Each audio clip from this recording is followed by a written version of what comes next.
रुद्राक्ष। राधा वल्लभ श्री हरिवंश। राधा वल्लभ श्री हरिवंश महाराज जी, आपके चरणों में दंडवत प्रणाम।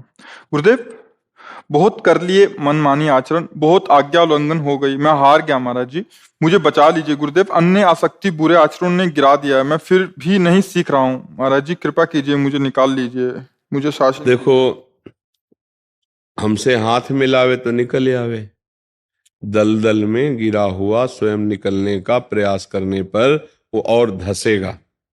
तो हाथ मिलावे और निकल आवे, है ना। निकले हुए पुरुष से हाथ मिला लो तो निकल आओगे दलदल से। हाथ मिलाना क्या है? हमारी बात को मान लेना।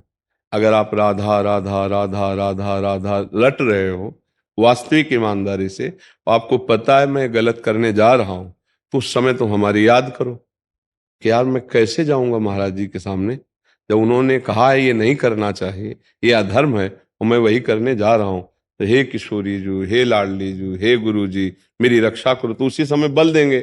पर आप उस समय उत्साहित होते हैं, पश्चाताप थोड़ी होता है। गलत करने जाने पर हमारे हृदय में जलन होनी चाहिए कि मैं क्यों ऐसा करने जा, पहले। बाद में तो सबके जलन होती है, करने के बाद तो सबको पश्चात वैराग्य होता है, अरे यार गलत हो गया। नहीं, उसे मूर्खता कहते हैं। बुद्धिमानी है करने के पहले पश्चाताप होने लगे कि मैं क्या गलत करने जा रहा हूं, हे नाथ मुझे बचा लो, हे गुरुदेव मेरी रक्षा करो, तो हम बच सकते हैं। और नाम निरंतर जपो, कुसंग से दूर रहो। सबसे बड़ा खतरनाक कुसंग आजकल मोबाइल है। बहुत बड़ा मित्र है और बहुत बड़ा शत्रु है। मित्र ये है कि अब जैसे किसी का एक्सीडेंट हो गया, तुरंत आप एम्बुलेंस बुला सकते हैं। आप कहीं फंस गए, तुरंत आप पुलिस को सूचना कर सकते हैं, घर वालों को कर सकते हैं। आप किसी भी महात्मा का सत्संग सुन सकते हैं। वृंदावन में क्या हो रहा है बैठे बैठे आप देख लीजिए, राधा केल कुंज में क्या हो रहा है, सब डाला जाता है ना। तो है ना मित्र। और दुश्मन ये है कि गंदी से गंदी बात, जितनी जानकारी तुम्हें है उससे ज्यादा जानकारी तुम्हें मिल जाएगी। चाहे जिधर आप जाओ, हर दिशा की तरफ वो आपको वही सामान दे देगा। अब सोचो, जब हम गंदा कोई दृश्य देख लेते हैं वैसे बाहरी, तो हमारा मन गंदा हो जाता है। हम एकांत में बैठकर गंदा सर्च करके देखेंगे तो हमारी दुर्दशा नहीं हो जाएगी। तो हमें लगता है कि आप जैसे बच्चों से ऐसी गलती होती है, तभी आप अपने को कंट्रोल में, शासन में नहीं ले पाते हैं। क्यों बच्चा, है ना? क्योंकि अगर ऐसी गलती ना हो तो स्फुरण होना अलग बात है। जैसे अपने लोग भी देखे हैं इस हृदय को कि स्फुरण होता है। स्फुरण का मतलब होता है एक हल्की सी मांग होना। क्योंकि शरीर है, जैसे भूख, प्यास, लघुशंका, सोच, इनके वेग होते हैं ना। भूख का वेग, प्यास का वेग, सोच का वेग, ए भैया अब हम जा रहे हैं, सोच का। ऐसे काम का वेग है, क्रोध का वेग है, लोभ का है, मोह का है।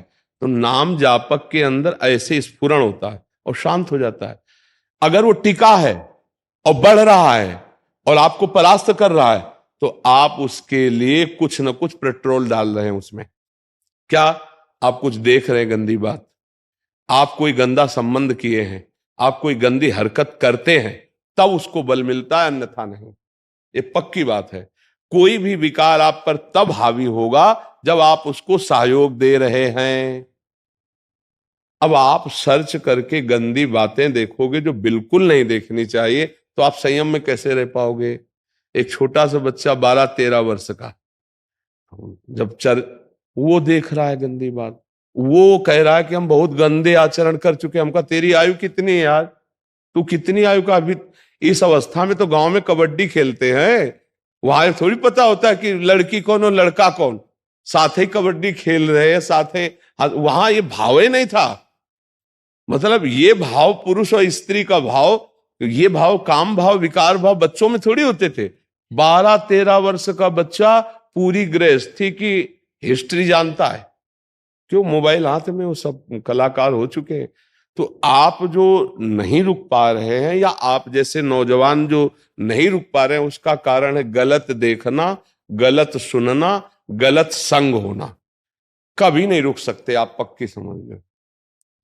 अगर ये नहीं छोड़ा तो आप, एक महात्मा, यही अपने पड़ोस का सौभरी ऋषि, कि भजन में विघ्न ना पड़े तो यमुना जल को स्तंभित करके जल में भजन कर रहे थे।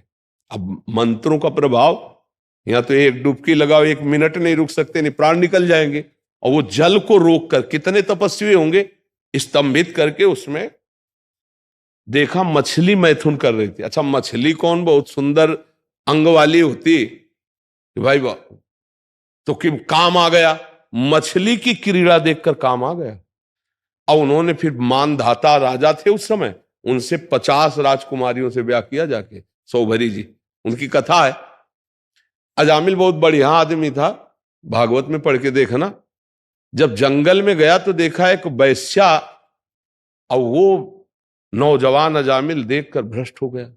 एक दृश्य देखकर भ्रष्ट हो रहे हैं, तुम तो मोबाइल में कितने दृश्य देख रहे, तुम ब्रह्मचारी बन जाओगे, तुम संयम से चल पाओगे, भ्रष्ट ही हो जाओगे, कोई नहीं रोक सकता।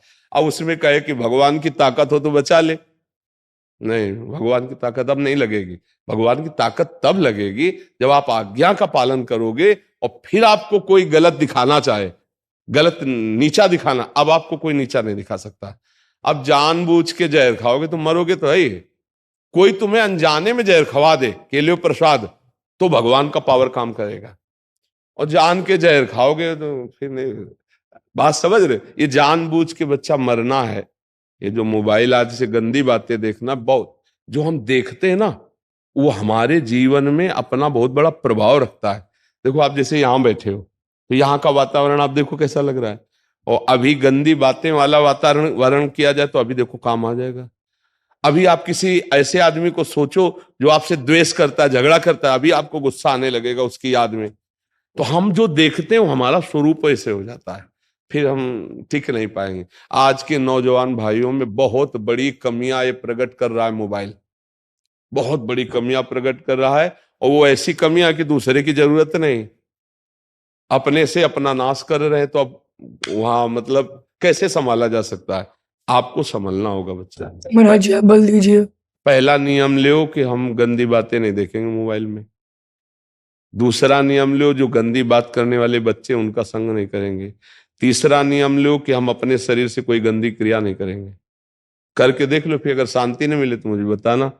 हाँ कह देला कठिल है, निर्वाह महाराज जी करला आपके बल कठिल। से, आपके बल से हो पाएगा। हाँ पर देख लो, हम तो ये कह रहे कि कसम खा के सुबह कसम खाई, शाम के तोड़ दी। ये ऐसा खेल है माया का। जहां की मन बार बार कहेगा ना, तो फिर वो कसम वसम सब टूट जाती है। इसलिए गंदी बातें न सुनो, न गंदी बातें देखो, न गंदे मित्रों का संग करो, नाम जप करो। अभी कोई ज्यादा अवस्था नहीं, अच्छे बच्चे बन जाओगे, अपना जीवन सार्थक करो। ठीक है? दुर्गा शर्मा जी, हिमाचल प्रदेश से। राधे राधे गुरुदेव, आपके चरणों में कोटि कोटि प्रणाम। गुरुदेव, बचपन से ही राधा कृष्ण के भक्त हैं और घर में साधु संतों का आना जाना होता था। तो पिताजी ने उच्च कोटि के आए हुए संत से गुरु मंत्र दिला दिया था, परंतु अज्ञानतावश घर में आए हुए किन्हीं और संत से पूछे जाने पर बता दिया, क्योंकि उन्होंने बोला कि हो सकता है कि तुम्हारा मंत्र गलत हो। तो अंत वाले अक्षर की गलती निकाल दी, और बाद में जब समझ आई तो गुरुदेव वो शरीर छोड़ चुके थे। अब आप बताएं, इन किसी और संत को मंत्र बता दिया था इन्होंने, तो अपराध तो नहीं हुआ? अपराध तो है, नहीं बताना चाहिए। अपने गुरुजी से, गुरुजी ना हो तो गुरु भाई या उसी गुरु परंपरा से अगर अपने को त्रुटि लग रही तो वहां शुद्ध कराना चाहिए। गुरु मंत्र ऐसा थोड़ी किसी से भी हम शुद्ध करा दें, ऐसा थोड़ी कि हम अपना गुरु मंत्र किसी भी संत को बता दें, ऐसा नहीं होता। गुरु उपस्थित है तो सिर्फ उन्हीं से, गुरु अंतर्ध्यान हो गए हैं तो उसी गुरु परंपरा के जो हमारे संत हैं या गुरु भाई हैं, हम उन्हीं से शुद्ध करा सकते हैं। अन्य से मंत्र उच्चारण नहीं किया जाता। और अज्ञान के कारण ऐसा हो गया तो कोई बात नहीं, गुरुदेव से अंदर से क्षमा मांगो और मंत्र को खूब जपो, खूब नाम जप करो, तो भगवत प्राप्ति हो जाए। बस खास बात ये, गुरु मंत्र गुरु बनाने का मतलब क्या है? भगवान मिल जाए, हमारा भजन बन जाए, हमारा चित्त निर्मल हो जाए, हमारा ये आवागमन मिट जाए, इस दुखालय संसार से मुक्त हो जाऊं, काम क्रोध लोभ मोह मद मत्सर ये हमारे हृदय में प्रभाव ना दिखा पाए। इसीलिए तो नाम दिया जाता है, मंत्र दिया जाता है। खूब नाम जप करो, खूब मंत्र जप करो। मोहन वशिष्ठ जी, ऋषिकेश से। गुरुदेव भगवान, आपके चरणों में कोटि कोटि प्रणाम। गुरुदेव भगवान, नवदा भक्ति का क्रमशः अनुष्ठान सभी का करना होता है कि इनमें से किसी एक भक्ति का ही अनुष्ठान करने से भगवत प्रेम प्राप्त हो जाएगा? वैसे तो शास्त्रों में आए कि 9 में एक भी हो तो 9 अपने आप आ जाती हैं, और 8 प्रकार की भक्ति 9वीं भक्ति की पूर्णता कराती है। अगर 9वीं भक्ति नहीं है तो 8 प्रकार की भक्ति तब तक निष्फल मानी जाती है जब तक 9वीं भक्ति नहीं होती। श्रवणम कीर्तनम स्मरणम विष्णुपाद सेवनम अर्चनम वंदनम दास्यम सख्य आत्मनिवेदनम, ये 8 प्रकार की जो भक्ति, वो 9वीं भक्ति जो आत्मनिवेदन है, ये है उपासक की पूर्णता, शरणागति। जब तक आत्मनिवेदन नहीं हो जाता, आत्मनिवेदन का तात्पर्य है तन वांग मनोभीर अमलई सोहम तयवाश्रिता, शरीर से, मन से, वाणी से और स्वयं से आराध्य देव को पूर्ण समर्पित हो जाना, अपने अहम का गलित हो जाना, देहाभिमान गलित होकर दासत्व में परिवर्तित हो जाना, ये 9धा भक्ति का पूर्ण स्वरूप है। तो अगर आप श्रवण करते हैं भगवत चर्चा, तो आप कीर्तन भी करेंगे, आप नाम जप भी करेंगे, आप भगवत चर्चा करेंगे भी। तो श्रवणम कीर्तनम, जो हम सुनते हैं, जो हम बोलते हैं, उसका स्वाभाविक स्मरण स्वतः ही होता है। जब हम नाम कीर्तन करेंगे, नाम जप करेंगे और हम बार बार भगवत चर्चा सुनेंगे श्रवणेंद्री से, अगर ये सुनने का नशा नहीं है तो अभी भक्ति में रंग नहीं आया है। जिनके श्रवण समुद्र समाना, कथा तुम्हारी सुभग शरनाना, भरहि निरंतर हो ही न पूरे। कह रहे जिनके श्रवण समुद्र के समान है।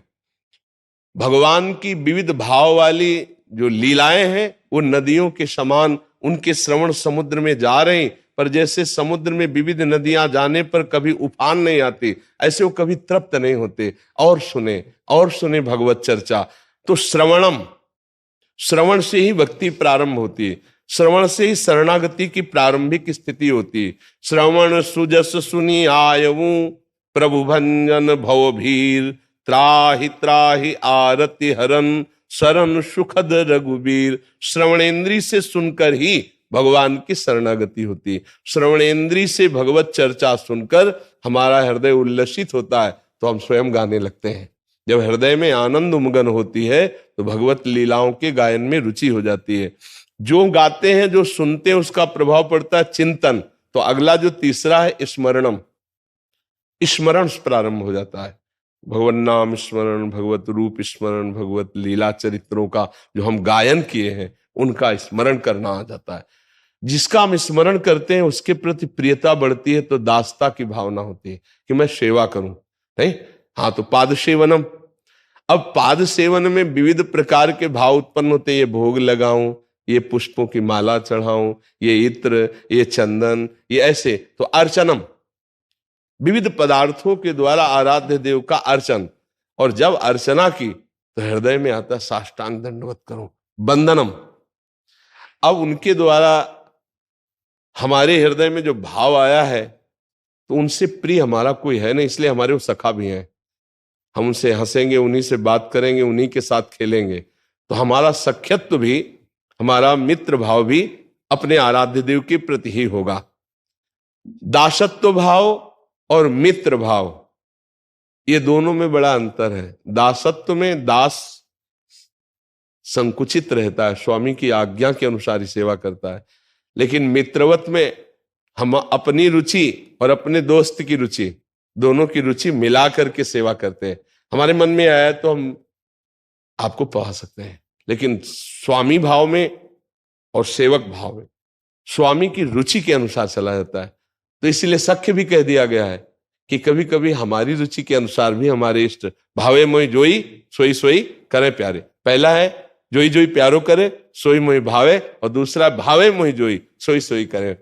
फिर हम पूर्ण आत्मसमर्पण, श्रवण कीर्तन स्मरण पाद सेवन अर्चन बंदन और दास और सख्य और आत्मसमर्पण, यह नवलक्षण भक्ति कराई, तब तिन प्रेम लक्षणा पाई। पाई रस भक्ति गूढ़ जुग जुग जग, दुर्लभ भव इंद्रादि विधिम। आगम अरु निगम पुराण अगोचर, सहज माधुरी रूप निधिम। अनभय आनंद कंद निज संपत्ति, गुप्त सुरीति प्रगट करणम। जय जग उद्युत व्यास कुल दीपक, श्री हरिवंश चरण शरणम। इस नवधा भक्ति का फल हुआ आत्मसमर्पण के बाद प्रेम रस भक्ति। आराध्य देव के चिंतन में बैठा वो रो रहा है। पाई रस भक्ति गूढ़ जुग जुग जग, ये दुर्लभ भव इंद्रादि विधिम। ब्रह्मा और इंद्रादि के लिए भी जो दुर्लभ रस है वो उपासक को प्राप्त होता है। वो छिन छिन रुदन करंत, छिन गावत आनंद भरी, छिन छिन हार हसंद। कभी वो रुदन करता है प्रभु का स्मरण करके, कभी प्रभु के गायन लीला गायन करते हुए नाच रहा है अपने सामने अपने इष्ट को देख करके। कभी शांत मौन गंभीर मुद्रा को प्राप्त हो रहा है, कभी भगवान की कोई लीला स्मरण करके बहुत ठाके मारकर हंस रहा है। उसकी ये दशा हो जाती प्रेम लक्षणा भक्ति में। छिन छिन रुदन करंत, छिन गावत आनंद भरी, छिन छिन हार हस। न लाज तीन लोकन की, न वेद को कहो करे। न शंख भूत प्रेत की, न देव जच्छ ते डरे। सुने न कान और की, दृश्य न और इच्छना। ऐसी अद्भुत स्थिति, वो वेदातीत स्थिति। ना किसी के सुनना, ना किसी से बोलना, ना काहू सो बोली वो, ना कोई व्यवहार। अपनी कुंवर किशोरी को जियत निहार निहार। ये प्रेम लक्षणा भक्ति उसके हृदय में जागृत हो जाती है। अब नवधा पूरी होनी चाहिए। केवल दाल उबाल लेने से स्वाद आएगा क्या? उसमें नमक भी डालना है, उसमें हल्दी भी डालनी है, उसको छौंक लगानी है, तब वो पूरा जाकर के रसोई तैयार होती है ना। ऐसे ही भक्ति की ये रसोई है। श्रवणम कीर्तनम स्मरणम विष्णुपाद सेवनम अर्चनम वंदनम दास्यम सख्य आत्मनिवेदनम। अब रस पाई रस भक्ति गुण जुग जुग जग। अगर सब व्यंजन बने हो और मीठे व्यंजन में चीनी न डाले और नमकीन व्यंजन में नमक न डाले तो क्या स्वाद पाएगा? तो नवधा भक्ति के बिना स्वाद नहीं आएगा। और नवधा भक्ति करने पर जब स्वाद आया उसे प्रेम कहते हैं। और वो प्रेम से स्मरण कर रहा है, प्रेम से बंधन कर रहा है, प्रेम से गायन कर रहा है, प्रेम से श्रवण कर रहा है वही नवधा भक्ति। पर वो प्रेममयी हो गई, अप्रेममयी हो गई। पाई रस भक्ति गूढ़ जुग जुग जग। ऐसा नहीं हो सकता कि एक करे तो दूसरी कर ही नहीं सकता, या एक पकड़े तो दूसरे में अपने आप प्रवेश हो जाएगा। जैसे चद्दर है, एक कोना पकड़ लो, खींचो तो पूरा चद्दर आ जाएगा। ऐसे नवधा भक्ति का अगर एक श्रवण करना शुरू किया, प्रथम भगति संतन करि संगा, दूसरी रतिमम कथा प्रसंगा। जब हम चर्चा सुनेंगे भगवान की तो भगवान में रति होने लगती है। तब हमें खोज होती कैसे भगवान को प्राप्त करें, तो गुरु की आवश्यकता होती। तो गुरुपद पंकज सेवा, तीसरी भक्ति अमान, चौथी भगति मम गुणगन, करे कपट तज गान। भगवान के गुणों का गायन यदि कपट तज कर करे तो इसी से प्रेम प्राप्त होने लगता है। मंत्र जाप मम दृढ़ विश्वासा, और पंचम भगति सुवेद प्रकाशा।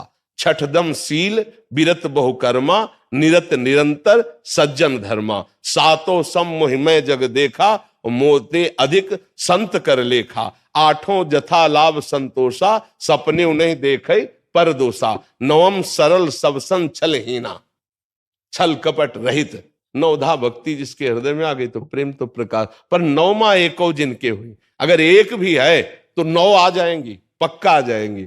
और नवधा भक्ति का फल है प्रेम रस। अगर प्रभु से प्रेम नहीं हुआ तो वो क्रिया मात्र रह जाएगी। प्रेम आ जाए, अब प्रेम से श्रवण, प्रेम से कथन, प्रेम से स्मरण, प्रेम से बंधन, प्रेम से अर्चन, प्रेम से दासत्व, प्रेम से सख्यत, और प्रेममय आत्मसमर्पण। आत्मसमर्पण जैसे मीरा जी, मेरे तो गिरधर गोपाल, दूसरो न कोई, दूसरो न कोई। ये आत्मसमर्पण माना जाएगा।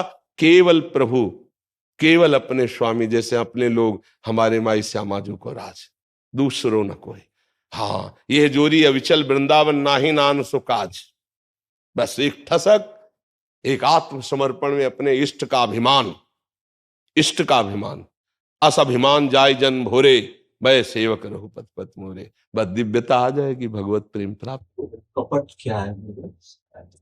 गा रहे हैं भगवान का यश, चाह रहे हैं रुपया। हाँ, गा रहे हैं भगवान का यश, और चाह रहे हैं अपना यश। प्रणाम नमस्कार, भोग सामग्रियों की अपनी यश कीर्ति, ये कपट है। भगवान की चर्चा सिर्फ भगवान के लिए। स्वांता सुखाय तुलसी रघुनाथ गाथा, तभी, नहीं तो ये सब मिल जाएगा पर प्रेम नहीं मिलेगा। मिल जाएगा अकामो या सकामो, जैसे भी तुम भगवान का लीला गायन करोगे तो तुमको फल मिलेगा, निष्फल तो नहीं होगा। रुपया मिल जाएगा, बैंक बैलेंस अच्छा हो जाएगा, हजारों शिष्य बन जाएंगे, लेकिन आपको भगवत प्रेम नहीं प्राप्त होगा। और यदि केवल भगवान के लिए चर्चा है तो आपका भरण पोषण भी भगवान करेंगे और भगवत प्रेम भी प्राप्त हो जाएगा। तो चौथी भगत मम गुणगन करे कपट तज गान, यही कपट रहता है कि हम चर्चा तो भगवान की करते हैं, लेकिन चाहते धन है, चाहते हैं यश कीर्ति, चाहते प्रणाम नमस्कार अपना, तो फिर वो भगवान की प्रीति प्रदान करने वाली चर्चा, वो आप उसका रस नहीं ले पाएंगे, उसके आंतरिक भाव को आप नहीं समझ पाएंगे। समझ पा रहे हैं आप जी? श्री श्री निवासाचार्य जी महाराज, श्री वेंकटेश मंदिर, काठमांडू, नेपाल। आचार्य नारायण प्रपन्न महाराज जी नेपाल से आए हैं। महाराज जी हम देवदेश नेपाल से हैं। महाराज जी इनका भाव है कि पूरा जीवन राष्ट्र सेवा और स्वधर्म, आगे इन्होंने हिंदू राष्ट्र लिखा है, स्थापना के लिए लगा रहे। महाराज जी हमको मार्गदर्शन करें एवं पूरे नेपाल राष्ट्र वासियों को आशीर्वाद प्रदान करें। हम तो सबको प्रणाम करते हैं, सब रूपों में हमारे प्रभु ही विराजमान है। पूरे विश्व रूप में हमारे विश्व रूप भगवान है, वही सब रूपों में उन्हीं को प्रणाम है। आशीर्वाद देने की सामर्थ्य तो आचार्यों में होती है, गुरुजनों में होती है। अपने तो दास हैं, आशीष प्राप्त करते हैं, ये जरूर है सब में मेरे प्रभु, इसलिए सबको प्रणाम है। और दूसरी बात ये है कि जगत का मंगल करने, हम राष्ट्र के ही नहीं, हम विश्व की बात करते हैं, जगत का मंगल करने की सामर्थ्य उस महात्मा में होती है जो निरंतर नाम जप में लगा रहता है, जो अपनी इंद्रियों को कभी विषयों से संयोग नहीं होने देता, कभी विलासिता को स्वीकार नहीं करता, एकमात्र केवल भगवान में चित्त को लगाए है। सातरति सातरति सा लोकान तारयति, वो तर जाता है, वो तर जाता है और लोकों को तार देता है। रही कि हमारा अमुक धर्म या अमुक धर्म, ये छोटी छोटी खाइयां हैं, महात्मा इन खाइयों के ऊपर होता है। महात्मा की दृष्टि एकमात्र, जैसे समुद्र में देखो तो जल ही जल दिखाई देता ना, एकमात्र विश्वेश्वर भगवान ही सब रूपों में है। वो मेड़ कितनी भी बांधी हो, वो मेड़ नहीं दिखाई देती। समुद्र में मेड़ होती है क्या? नहीं होती ना, छोटे छोटे नालों में मेड़ बनाई जा सकती है, समुद्र में नहीं। महात्मा का ज्ञान समुद्रवत होता है, उसके लिए हर धर्म, हर चराचर जीव एकमात्र अपना आराध्य देव दिखाई देता है। जब तक हम इंद्रियों से विषयों का संयोग करते रहेंगे, जब तक हमारा मन पूर्ण रूप से प्रभु के चिंतन में नहीं डूबेगा, तब तक हम अपना कल्याण नहीं कर सकते। जगत के कल्याण की तो बात जाने दो। तदर्पिता अखिलाचारिता तद्स्मरणेन परम व्याकुलतेति, जो हर आचरण भगवान को समर्पित करके उनके अनुकूल होकर नाम जप करता है, तो यहां से बैठे बैठे आप जहां चाहो उसका कल्याण कर सकते हो। आपके पास पावर है, भजन का पावर, तप का पावर, जितेंद्रियता का पावर, मनोनिग्रह का पावर। इसी से हम जगत कल्याण कर सकते हैं। हम जो चाहें वो कर सकते हैं यदि भजन हमारे पास हो, और भजन नहीं है तो केवल हम भावना कर सकते हैं और बात पूरी नहीं होगी। जैसे हम प्रवचन कर रहे हैं और हमारे जीवन में आचरण में यह ना हो, तो आप तालियां बजा के चले जाओगे, कुछ ना आपको प्राप्त होगा और ना हमको कुछ समझ में आएगा। अगर हमारी उसमें स्थिति है तो सुन लो और जाओ। अब तुम्हारे जीवन का परिवर्तन करके ही रखेंगे। वचन आपके ऊपर चढ़ जाएंगे, भूत की तरह आपके दिमाग को परिवर्तित कर देंगे, क्योंकि वो सत्य से स्थिति में वो वचन बोले गए। इसलिए हमें चाहिए हम निरंतर नाम जप करें और अपने शरीर और अपनी इंद्रियों को भगवान के अनुकूल आचरणों में उतारें। कभी हमसे कोई भगवान के प्रतिकूल आचरण न बने। प्रतिकूलस्य विसर्जनम अनुकूलस्य, श्री कृष्ण अनुकूल लेन, प्रभु के अनुकूल। तो हमारा उद्देश्य है कि सबको आनंद हो, सब स्वस्थ रहे और सब सुखी रहे। उसमें मेड़ नहीं कि इतने सुखी रहे इतने न सुखी रहे। जो महापुरुष, जो संतजन, जो भक्तजन, उनका उद्देश्य एक घर के लिए, एक देश के लिए, एक सीमा में किसी धर्म के लिए नहीं होता, पक्का समझ लेना। जिनका हृदय भगवान में स्थित हो गया है उनके लिए सर्वे भवन्तु सुखिनः, सर्वे सन्तु निरामयाः, सर्वे भद्राणि पश्यन्तु, मां कश्चित् दुख भाग भवेत्। पशु पक्षी जड़ चैतन्य कोई भी हो, सबका आशीर्वाद, सबका मंगल, सबको सुखी, ये हमारे आचार्यों में, हमारे महापुरुषों में, हमारे संतों में पाया गया है। भारत हो या नेपाल हो या अन्य देश हो, सर्वत्र मेरे प्रभु का ही लीला विलास चल रहा है। सब रूपों में जड़ चैतन्य में मेरे प्रभु ही प्रकाशित है। ये हम जान जाएं और उसी प्रभु में आसक्त हो जाए तो सातरत सातरत सा लोकांतार्यति, वो स्वयं तर जाता है, स्वयं तर जाता है और लोकों को तार देता है। अगर बहुत सूक्ष्मता से विचार पूर्वक देखो तो 3 गुण हैं, कोई रोक नहीं सकता, किसी की ताकत नहीं। 3 गुण है, एक है सतोगुण, एक है रजोगुण और एक है तमोगुण। 3 गुणों के द्वारा माया की ये रचना हुई है। तो कहीं तो यज्ञ होता नजर आएगा, तो कहीं गड़ासा चलता नजर आएगा, कहीं ब्याह होता नजर आएगा, तो कहीं शोक सभा लगी होगी, मुर्दा तैयार किया जा रहा होगा फूंकने के लिए, कहीं जन्म हो रहा है तो कहीं कोई घटना हो रही है, कहीं हर्ष है तो कहीं शोक है। ये 3 गुणों की लीला का परिवर्तन आज तक कोई नहीं कर पाया, आगे भी नहीं कर पाएगा। पक्का ये बात समझ लीजिए, ये त्रिगुणात्मिका माया है, इसमें ये होता ही रहेगा। भगवान के अवतार के समय या अवतार के बाद या अवतार के पहले, देख लीजिए आप, और अब भी देख लीजिए, कहीं भजन हो रहा है, कीर्तन हो रहा है तो कहीं हत्या हो रही है, कहीं धर्म से चला जा रहा है तो कहीं व्यभिचार हो रहा है, कहीं यज्ञ का अनुष्ठान शुरू है तो कहीं पशुओं की बलि दी जा रही, पशुओं की हत्या हो रही, कहीं कहीं मंदिर निर्माण किया जा रहा है तो कहीं मंदिर तोड़ा जा रहा है। ये लीलाएं 3 गुणों से चलती रहेंगी, क्योंकि कोई राक्षसी स्वभाव का है, कोई दैवी स्वभाव का है, कोई राजसिक स्वभाव का है, वो अपने स्वभाव से वर्ताव करेगा। हम राक्षसी स्वभाव को भजन के द्वारा बदलने की चेष्टा करेंगे, पर हम नाश नहीं कर सकते। नाश करना हमारा स्वभाव नहीं है, बस ध्यान रखना, ये भगवान का पावर होता है। यदा यदा धर्मस्य ग्लानिर्भवति भारत अभ्युत्थानम अधर्मस्य तदात्मानं सृजाम्यहम् परित्राणाय साधूनाम विनाशाय च दुष्कृताम। अपने लोग क्या करते हैं? दुष्कृति करने वाले स्वभाव को भजन से बदलने की चेष्टा करते हैं। हमारा क्या उद्देश्य है? हम पिट जाएंगे और भजन के बल से तुम्हारी बुद्धि को शुद्ध करने की चेष्टा करेंगे। बस दुख होगा हमको, जब अधर्म हो रहा है उसे देखकर दुख होगा, और उसकी निवृत्ति के लिए हम अपने को कसेंगे, हम भूख प्यास सहकर भजन करेंगे और उस धर्म को पुष्ट करने की चेष्टा करेंगे। लेकिन जो अधर्म कर रहे हैं हम उनको नष्ट नहीं कर सकते, क्योंकि ये हमारी सामर्थ्य के बाहर की बात है। या आज तक किसी ने संत वेश में धारण करके नष्ट कर पाया हो तो हमें बता देना। नष्ट नहीं किया जा सकता।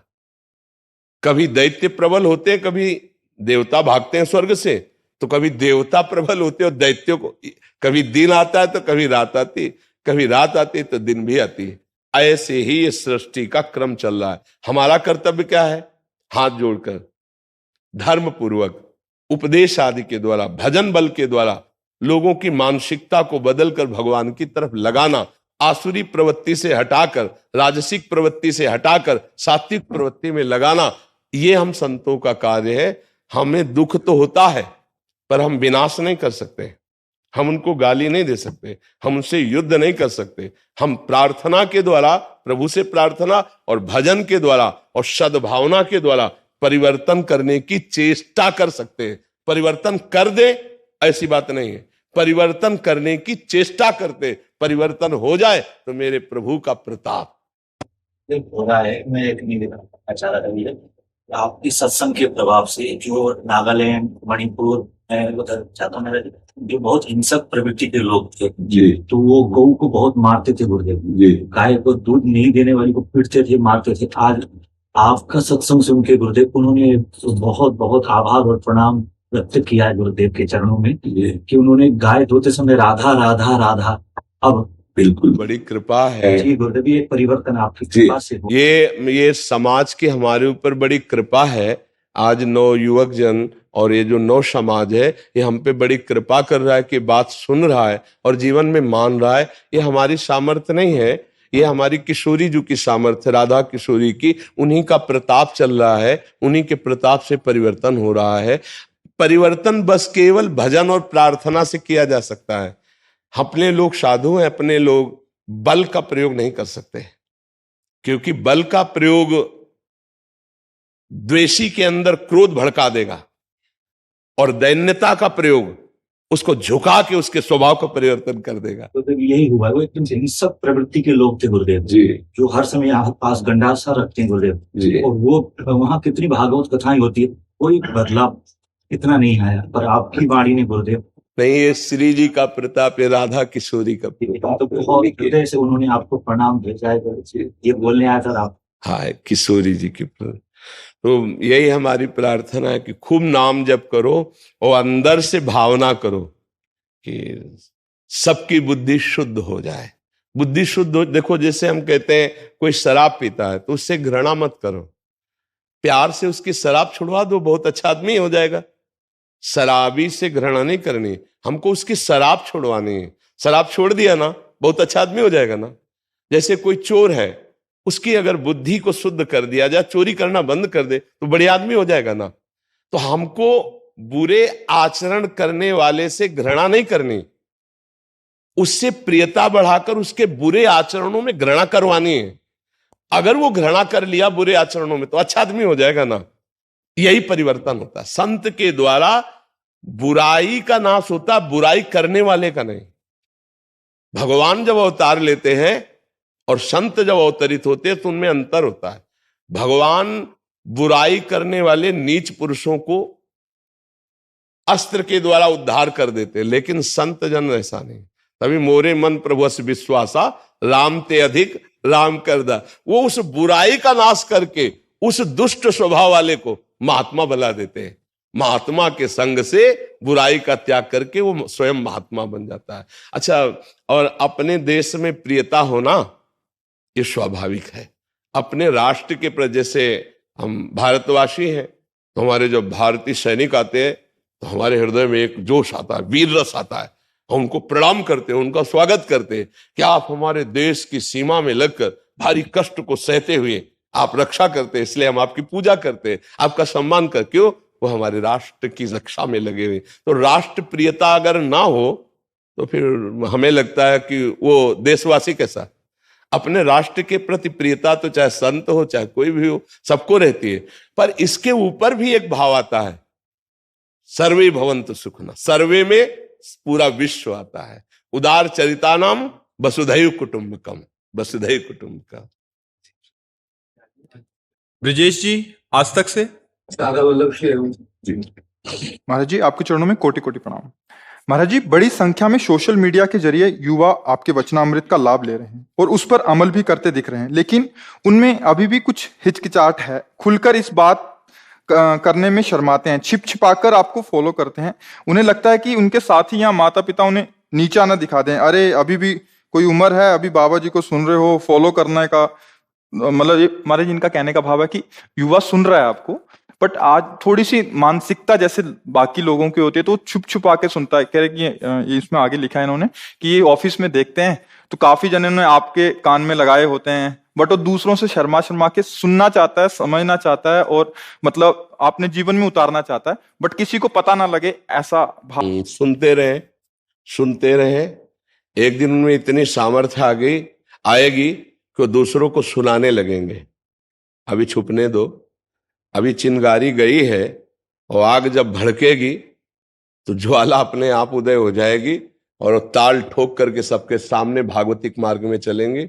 सत्य का मार्ग छुपता नहीं, आग को कपड़ों से छुपाया ले जा सकता। हम सब भी ऐसे ही थे एक दिन।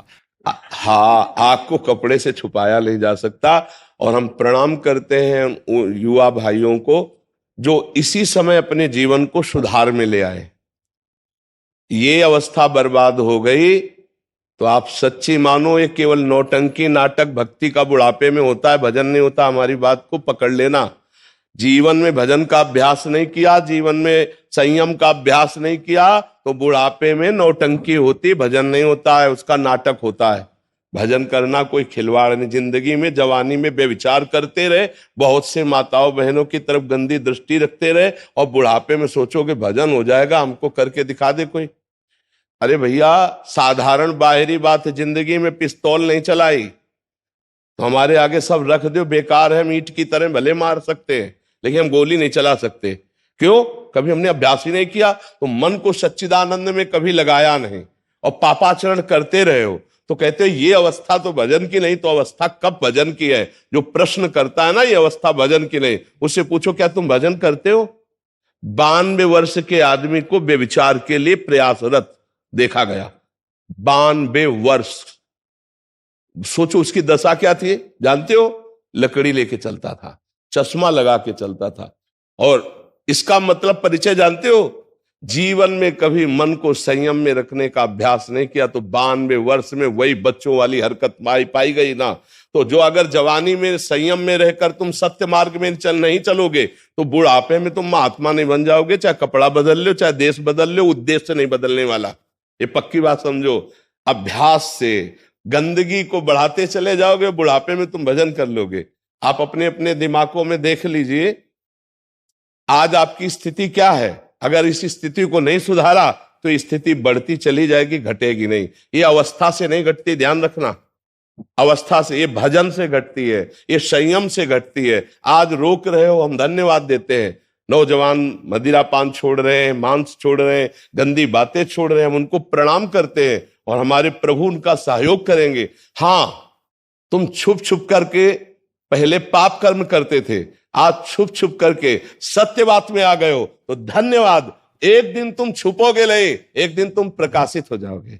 समझ रहे हो ना? महाराज कुछ मित्रों को प्रोत्साहित करता है नॉनवेज छोड़ने के लिए और फिर ये व्यसन छोड़ने के लिए, तो कहते हैं जिंदगी में बचा ही क्या फिर करने को। हाँ, अभी जिंदगी को जीने के लिए उन्हें केवल इंद्रियों का विलास जाना है। चुप रहो। एक दिन जब इनको तमाचा लगेगा कर्म का, तब ये तुमसे खुद पूछेंगे कि छोड़कर जिंदगी में जीने के लिए कोई और रास्ता है कि नहीं है। चुप रहो। कैंसर ऐसे फैल रहा है जैसे जुकाम और बुखार। ये किन कारणों से फैल रहा है? पापाचरणों से। पापाचरण बढ़ता चला जा रहा है, तो पाप का आचरण रोग, नाना प्रकार के दुख, क्लेश, अशांति के रूप में आता है। इनके बातों को मत सुनो जो इंद्रिय विलासिता में लगे। कितने दिन इसको खवा के रख लोगे? कितने दिन तुम शराब पीकर अपने फेफड़े और लीवर को शुद्ध रख पाओगे? कितने दिन तुम बेविचार करके पुरुषत्व को स्थित कर पाओगे? काल के एक तमाचा में मिट्टी में मिल जाओगे। फिर तुम्हारे जीवन का फल क्या रहा? जी रहे हो, धन कमा रहे हो, किसके लिए? भोग भोगने के लिए। और भोग भोग कर जी किसके लिए रहे हो? भोगने के लिए। बस एक ही क्रम। जीने का उद्देश्य मानव जीवन का धर्म है, सत्य है, राष्ट्र है, भगवान है। ये कहां उच्च विचार रह गए? क्यों? केवल इंद्रियों के गुलाम बन गए। शराब पीना, बेविचार करना, मांस खाना कर लो।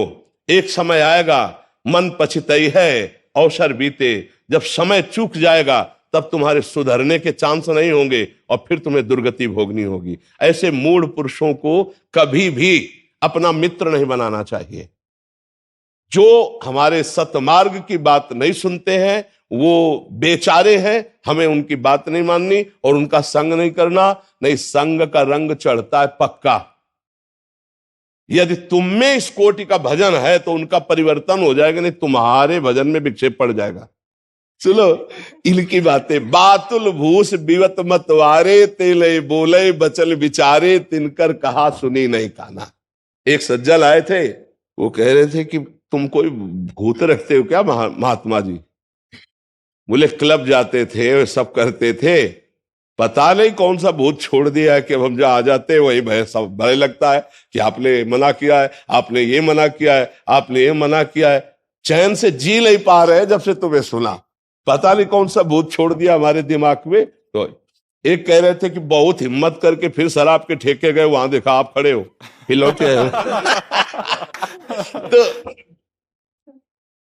अगर वो उपहास करने के लिए भी यहां आ जाए कि देखते हैं बाबा, तो परिवर्तन हो जाए।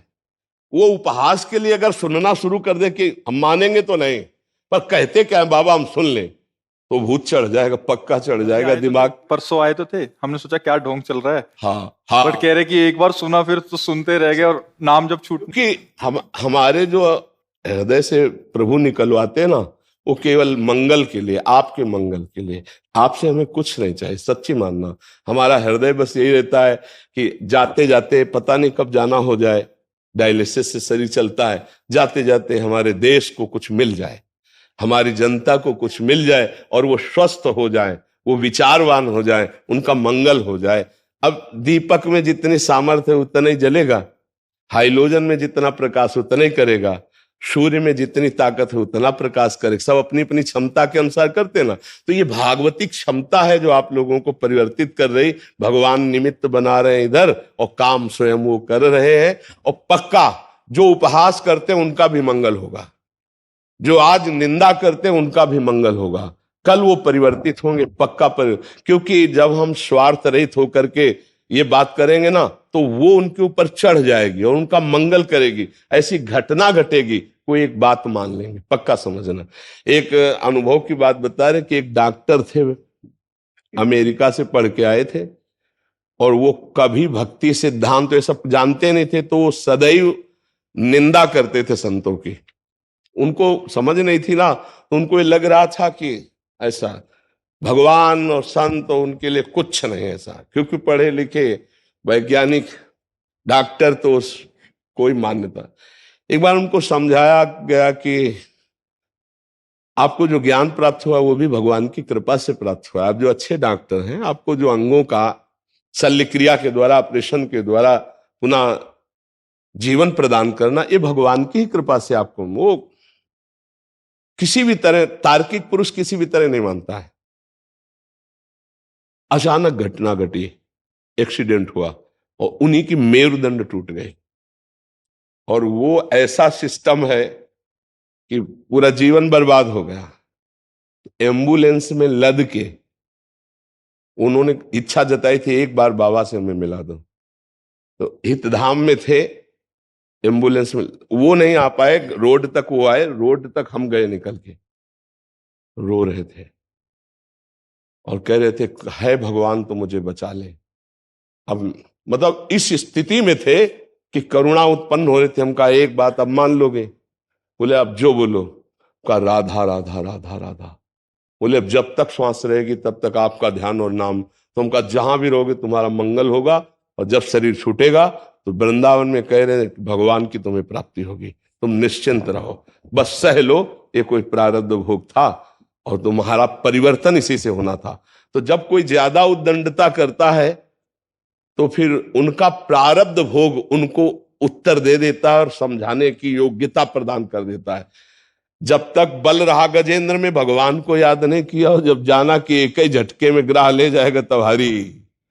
तो जब तक अहंकारी को चोट नहीं पहुंचती अहंकार में, तब तक वो भगवान और संतों को नहीं मानता। और जब एक बार उस पर प्रहार होता है तब उसको समझ में आता है कोई भगवान है, कोई है जो विश्व का विधाता है। इसलिए आप लोग तो ये उनकी बातों में प्रभावित मत होना और उनकी चिंता भी मत करना, क्योंकि एक जगह ऐसी है जहां एक दिन सबको लौट के आना पड़ेगा। आज नहीं तो कल तुम्हारा दिमाग जब थकेगा और संकट में फंसेगा, तब तुम्हें नजर आएगा कि कोई है अगर तो ईश्वर है, वो मुझे बचा सकता है। पक्की बात समझ लेना। यहां स्वतंत्र नहीं, कर लो पापाचरण, जहां परिणाम आएगा तब तुम्हें ईश्वर की याद आएगी, पक्का आएगी। मन पछतई है अवसर बीते।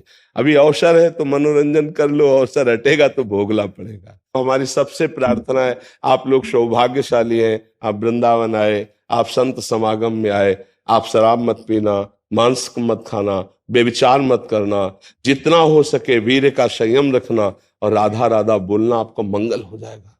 हमारी बात मान लेना, हम आपके ऐसे मित्र हैं जो आपका परम मंगल करने की बात कर रहे हैं।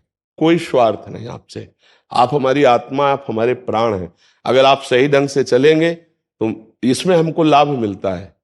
क्या लाभ मिलता है? आपको सुखी देखकर मुझे सुख होता है। संतों को एक ही कष्ट होता है, जब कोई मनुष्य जीवन प्राप्त करके गंदे आचरणों में बढ़ता है तब उन्हें दुख होता है कि इस जीवन से भगवान की प्राप्ति हो सकती है, ये दुखों को मोल लेने जा रहा है। पापाचरण करके आज तक कौन सुखी हुआ है? अरे रावण जैसा कोई बलवान हुआ है क्या? बंदर ऐसे अपने पैर से उसकी खोपड़ियों में लात मारते जैसे फुटबॉल की तरह। तो मंदोदरी ने जो जब दशा देखी तब कहा, राम विमुख अस हाल तुम्हारा और रहा न कोकुल रोवन हारा। वो दशानन जब चलता था, बाजू ठोक देता था, लोग के लोग कांप जाते थे। आज उसके खोपड़ियों को इस तरह से अपमानित इसलिए किया जा रहा है कि भगवान से विमुख होकर चरित्रहीन हो गया। समझ पा रहे? ये सब रहे न रावण सम अभिमानी, हिरणा कश्यप सम वरदानी, खान विभव की खान, जगत में कुछ दिन के मेहमान, भजले श्री भगवान, जगत में कुछ दिन के मेहमान। इसलिए आप लोग तो गंदे आचरण मत करना।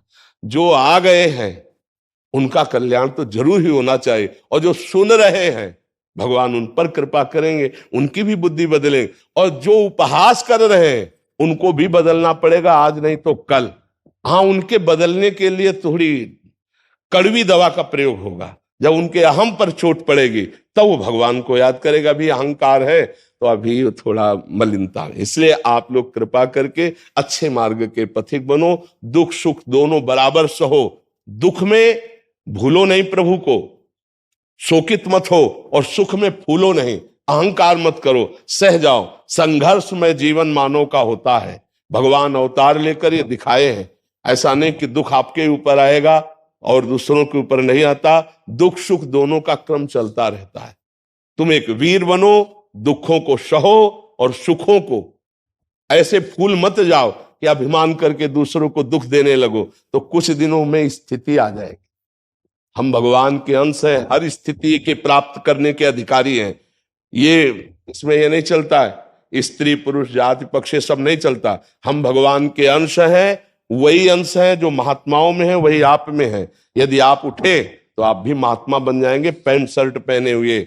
आपको ऐसा जीवन हो जाएगा जगत मंगल करने वाला। इसलिए नशा न करो, व्यभिचार मत करो, गंदे आचरण मत करो, अपने बुजुर्गों की सेवा करो। दीन पतित जहां तुम्हें ऐसा अवसर मिले कूद पड़ो, उनकी सेवा करो, भगवान प्रसन्न हो जाएंगे।